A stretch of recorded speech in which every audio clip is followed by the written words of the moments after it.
నా ఆహ్వానాన్ని పురస్కరించుకుని ఇంతమంది గొప్ప గొప్ప వాళ్ళు ఇక్కడ సమావేశమైనందుకు నాకు చాలా సంతోషంగా ఉంది. మనమందరం ఇక్కడ సమావేశం అవడానికి ఒక ముఖ్యమైన కారణం ఉంది. మీ అందరికీ తెలుసు, నేను గత 25 సంవత్సరాలుగా లాయర్ వృత్తిలో ఉంటున్నాను. నేను అనేక కేసులు వాదించాను. దోషులకు మాత్రమే శిక్షలు పడితే మనం బాధపడవలసిందేమీ లేదు, కానీ నిర్దోషులకు కూడా శిక్షలు పడుతున్నాయి. పెద్ద పెద్ద భూస్వాములు దొమ్మి కేసుల్లో, మర్డర్ కేసుల్లో పాలేళ్లను ఇరికించి తాము తప్పుకోవడం లాయర్గా నాకు స్వయంగా తెలుసు. గతంలో జరిగిన ఈ దారుణం భవిష్యత్తులో జరగడానికి వీల్లేదు. ఒక నిండు ప్రాణం మెడ విరిగిపోయిన నాటి రాత్రి, ఆ రాత్రి నిజంగా నాకు కళరాత్రి. ఆ రాత్రి నాకు నిద్ర పట్టదు. అలా ఎన్నో నిద్ర పట్టని రాత్రులు గడిపి గడిపి గడిపి చివరికి నేను నిర్ణయానికి వచ్చాను. అదే జీవితాశయంగా మార్చుకున్నాను. అదేమిటంటే మై డియర్ ఫ్రెండ్స్, ఉరి శిక్షను రద్దు చేయాలి.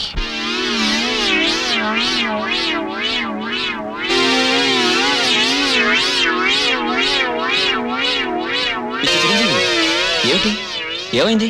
మీరే మాట్లాడుకుంటున్నారు? మిస్టర్ ప్రకాష్, నేను గొంతు చుంచుకార్చిన ఆ నినాదాలు ఏవి మీకేం వినపడలేదా? వినపడలేదా? ఏమైందండి?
అయ్యో, అరవకండి ప్లీజ్. నేను పార్టీలో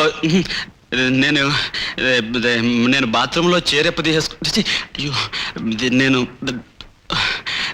బెడ్రూమ్లో మీరు చేరది, మీరు జాకెట్ హుక్స్, అది ఇదంతా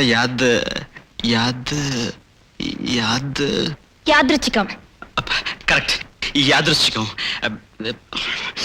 అసలు ఏం జరిగిందంటేనండి, కడుపంతా ఏదో వికారంగా ఉండి వేవిళ్ళ బాధతోటి.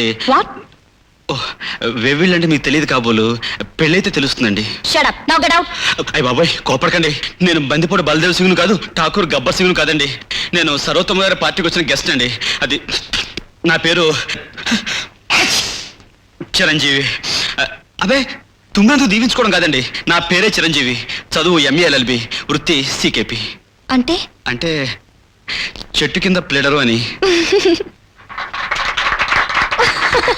భలే తమాషాగా మాట్లాడుతున్నారు.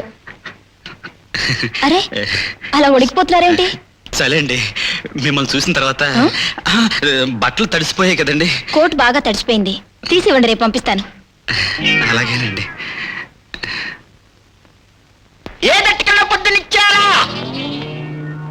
పొద్దునిచ్చేయాలా? ఏమన్నారు? ఏం లేదండి. భలేవారే, ఏదో మాట్లాడి ఏం లేదంటారేమిటి? నవ్వితే మీరు చాలా బాగుంటారండి. అంటే నవ్వకపోతే బాగుంటాను కదండి, నవ్వినా బాగుంటారు, నవ్వపోయినా బాగుంటారండి. అంటే మీరు ఎలా నవ్వినా, ఎప్పుడు నవ్వినా, అసలు నవ్వుతూ నవ్వకపోయినా, అది అంటే నా అభిప్రాయం ఏమిటండి, లాభం లేదండి. వస్తానండి.